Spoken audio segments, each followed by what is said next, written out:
Today we are going to get to the bottom of why this Range Rover is smoking badly.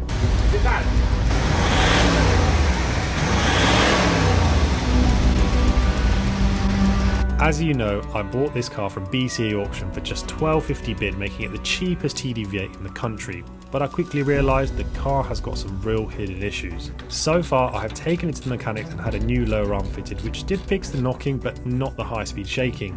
Now I've driven this car for over 2 months and the shaking and juddering has started to feel worse, so I'm starting to panic that it could be a gearbox issue we've got on our hands. As well as this, the car is still chucking out plumes of smoke under load, meaning something still isn't right and we need to investigate into this engine. I've tried long drives, high RPMs, injector cleaners, and I was even going to get a carbon clean done to the engine. However, the car smokes in quite a specific way, so I'm still thinking we've got some sort of boost leak going on in that engine bay. So let's jump in the car now, get the diagnostic machine plugged in to find out what fault codes we've currently got active on the system, and then we are definitely gonna get this car smoke free by the end of the video. So don't go anywhere, let's jump in, plug this in and find out what the plan is to get this car fixed. So let's get on with the rest of the video.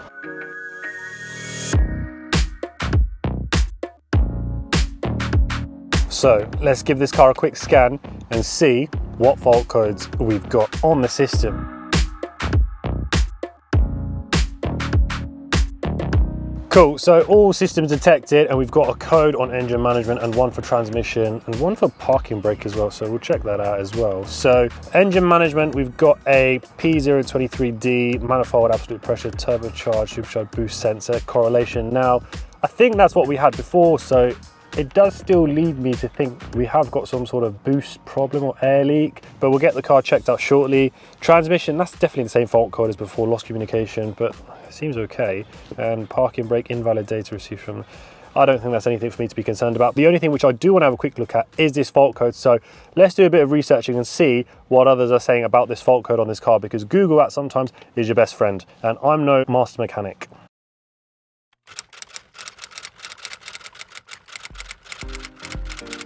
After a quick Google, I found this forum where someone had similar symptoms to my Range Rover.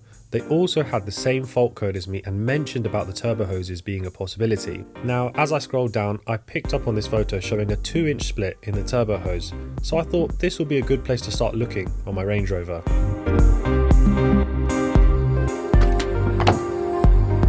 So the pipes which are in question is this one over here and this pipe over here, and you can see they're tucked under this engine cover, so we'll need to get this taken off. But just having a little inspection, I can't see anything out of the ordinary.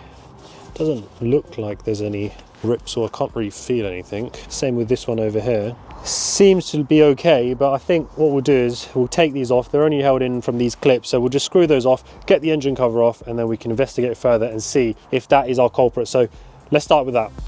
So first, let's remove that engine cover, as this will give us better access for removing the pipes. Now let's start loosening those clips and remove the sensor to pull out the hose. Then we can give it a better inspection, and from looking at it now, I think this hose is completely fine. So let's move on to the other side.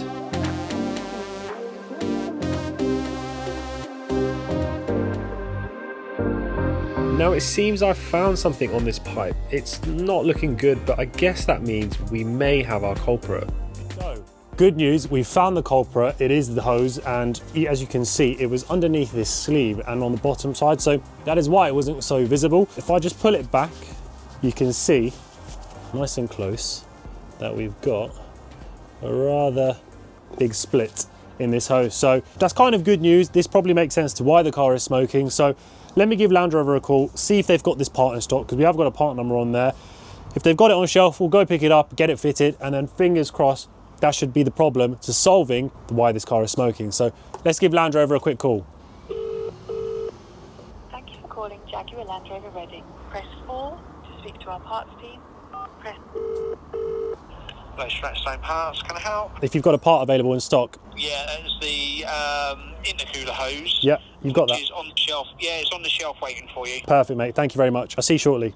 Yeah, no Cool. problems at all. Cheers. Okay, Thanks. a lot. Thanks, bye. Okay, bye. So that was nice and easy. Land Rover have the part on the shelf, so it is just a case of replacing one of these hoses. So let's head down to the garage, pick up the part, bring it back home, get it fitted, and fingers crossed that's going to fix the issue causing a smoky engine. Let's head down there.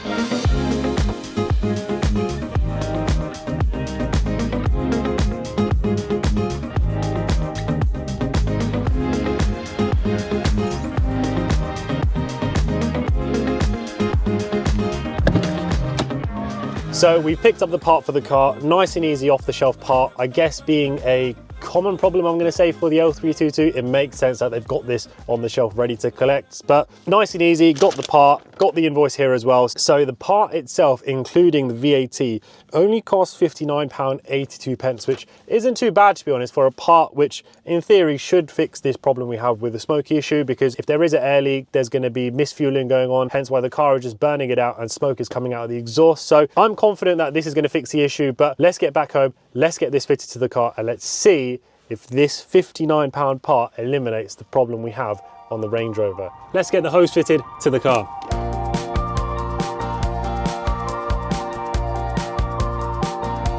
I'm no master technician. I'm just a guy on his driveway, cracking on, saving a bit of dough.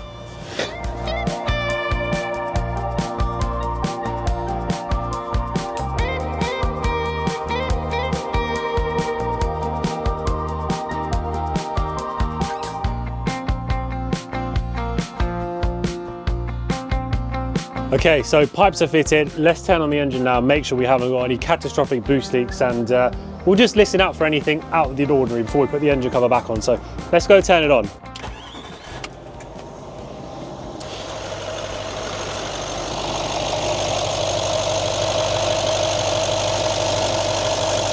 Engine sounds good. Can't see or hear any boost leaks coming from any of the pipes we've got fitted, so let's get the engine cover put back on and we'll test this car to see, has that smoke problem been fixed?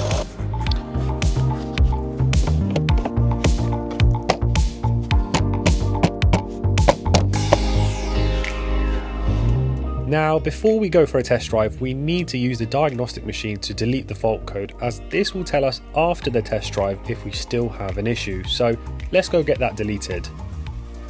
Guys, if you're enjoying this type of content, please hit that subscribe button now. Loads of Range Rover content on this L322 and this L405, which is parked next to me. So if you're not subscribed to the channel, hit that subscribe button for me right now, guys. But as it stands, what we'll do is now we'll take the car for a drive, burn any old existing black soot from the exhaust, then we'll pull over later on once it's a bit darker because it's easier to see if the car's still smoking, and then we'll plug in the computer to see, has that fault code come back? If it has, we've got a problem. If not, the problem's fixed. So let's get on with that. I'll see you guys shortly. Well, on first impressions, I'm seeing a big change in just the way that this car drives. Funny thing is, I actually started to think this car had maybe a slight gearbox issue, which I was going to keep separate for another video where we got the gearbox oil all drained out and changed, because this car had some slight hesitations, which I was thinking it's more to do with the gearbox. But just from my short initial drive, I've only been a few minutes into this, the hesitation has completely gone. So I'm starting to think, have we just fixed this car, both from the smokiness and the shakiness, which I actually mentioned in the very first video, and I thought it could be to do with the ball joint, but it wasn't. So have we actually just fixed all of those issues from just a split hose that cost £59? It seems so. You know, if I just put my foot down now, the car feels quicker. It really pulls well. We've got a lot of torque. I'm shocked. It's really just changed the way this car drives. It feels so much smoother and so much nicer. During the short time I've owned this car, there have been moments where there's been a bit of hesitation. Just pulling away from a standstill, you'd feel a bit of juddering or hesitation, which ultimately you would naturally think with juddering, it's probably more likely to do with the gearbox. And even at times when I would be driving, I would notice there would be a bit of fluctuation in the revs. And again, I thought, is it slipping out of gears? But right now, just from getting that part changed, there has been no hesitation, no juddering whatsoever. It seems like the car's fixed. I don't know. Let me just pull over here and I'll give it a few start and stops to see if that juddering's all gone away. Let's take a little left here. You know what, we'll give it a little stop here because we've got an oncoming van, and then I'll just pull away like normal and let's see.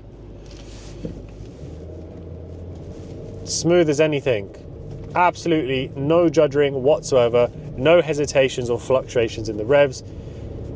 I actually think that £59 has fixed this car. I'm over the moon. I'm so happy about that. The juddering and the hesitations had me really worried, thinking, oh, if this gearbox is going to be a big problem, it's going to be costly. And you know I love Range Rovers. I'm always shouting for the brand of how good these cars are, but never owning an old Range Rover, I did think, could this be the horror stories people are talking about? Because I did get this cheap. I got it at the auction. So there was a part of me that did think, could this be the start of the money pit on this car?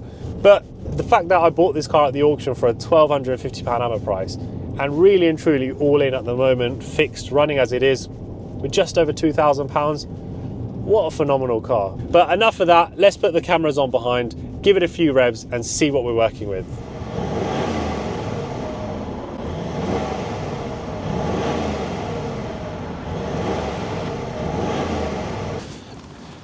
So, pretty happy with that. Definitely less smoke coming out of the car than what there was before, so I think it's fair to say changing that rubber hose has definitely reduced the amount of smoke coming out the back.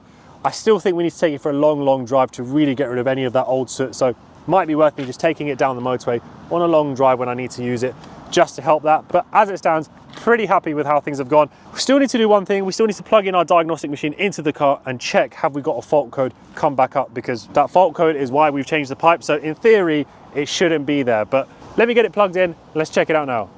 Okay, so let's scan the car again and see what we've got. It's hard to say actually what's going to happen, because I've been hammering the hell out of this car and there has been a little bit of smoke coming out. So could it lead to a fault code coming up, or should that in theory fix the problem? Well, this is one way to find out. So let's go back to engine. Obviously I deleted the fault code, so in theory we shouldn't have any codes. No codes present at all.